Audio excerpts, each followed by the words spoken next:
Hi, I'm Deb Sivigny. I'm a scenic and costume designer, and I've been working in the DC area for about 20 years. And I was the set designer for She a Gem. She a gem, she a gem, she got a cute face, she got the best seats. I don't think I'm the college type. Why you got all them bags for? What you think? She a Gem is about 4 young women living in a transitional house, trying to get a jump on the next part of their lives, and they work out their camaraderie and community through double dutch. Being a scenic designer for me is so much about world building. I love having the opportunity to imagine worlds. Some are firmly based in reality, and some are just crazy fantasy off the chain. I made this up in my head. It's based in a combination of fantasy worlds and abstraction, all those things sort of coming together. So being a set designer allows me to explore so many things that I wouldn't if I weren't a set designer. There's 2 ways that I think about creating a believable reality. One is within the ground plan. It's really important to sort of give the audience and give the actors enough to hang on to, enough believable details that in realistic life would give them a sense to say, okay, I'm in a real enough space that I trust, that I understand how this space works. So one of the things that I did was I took the city block and I turned it onto a corner so that the scenery meets at a 90-degree angle, but because I wanted to create, dynamic scenery, I turned the entire thing almost 30 degrees so that the city block is sort of pushing out towards the audience, but it maintains that 90-degree angle so that you trust that it's a believable city block. Another part of it was just about having realistic enough details on the houses themselves. That's looking at everything from proportion, how large a door is in comparison to a person. I played with proportion a little bit, but in general, everything is made out of pre-made materials that one might buy at like Home Depot or, doors are made in stock sizes. So it's one of those moments where you build the house off the architectural detail and the sizes that things come in. So it's a very realistic way to look at it, and it sounds very pragmatic, but it's really important because we know very quickly when something is off, even by a few inches. Something just doesn't feel right. Where are you from, new girl? North Philly, 23rd Street.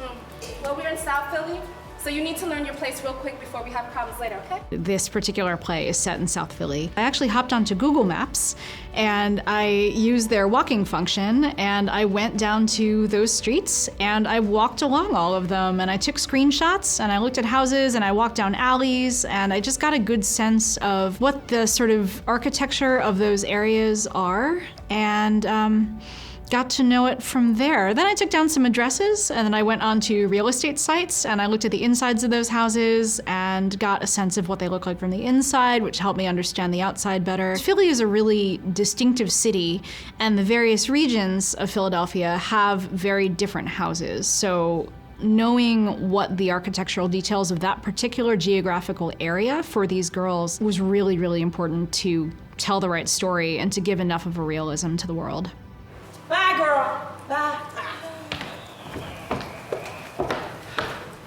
So one of the big pieces of figuring out how to make the ground plan work is that ultimately the houses were sort of the background. They gave you information, but we never spent any time inside of any of the houses. So ultimately what you were seeing was a facade of houses, which had enough believable space that you believed there was room for people to live in. So you're seeing the front of the house and the side of the house. Downstage, I had to figure out how much room double dutch takes up, which truthfully is a lot. You've got 2 large radius swinging ropes, and we talked for a long time in our pre-production period when we were doing the research, how long of a rope do you need? How fast do those ropes need to swing? So what it meant was a set that was flat so that they wouldn't have any things that they would trip on. So there was a sidewalk built into the set, but it was all paint. There was no lip that they would then, run up and trip on. So all of those things had to be painted in a way that felt like there was dimension, but there actually wasn't. And there was also just a very large space downstage so that they had several places that they could do double dutch. It's not like you design a set and you say you must do all the double dutch right in here.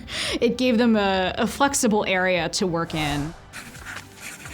So sightlines in the family theater are quite tricky, and there is not a lot of wing space which means that the area outside the sort of proscenium, which is the picture box that sort of gives you the view that most of the audience has, there's another maybe 8 or 9 feet beyond on both sides. So that's not very big, but I knew that I wanted a set without masking, which are all the black curtains that sort of help frame in the image. And so by taking that away, I thought, oh, I can push everything all the way over to stage left and stage right, and I was wrong. When I walked into the theater, I realized that the part of the house on stage right actually couldn't be seen from a good chunk of the audience. So we had to move it on stage, about 5 feet on stage and 3 or 4 feet down stage. When you do all the planning, you think you've preempted it, you think that you've solved all the things, you think it'll be perfect when you walk in. Oh no.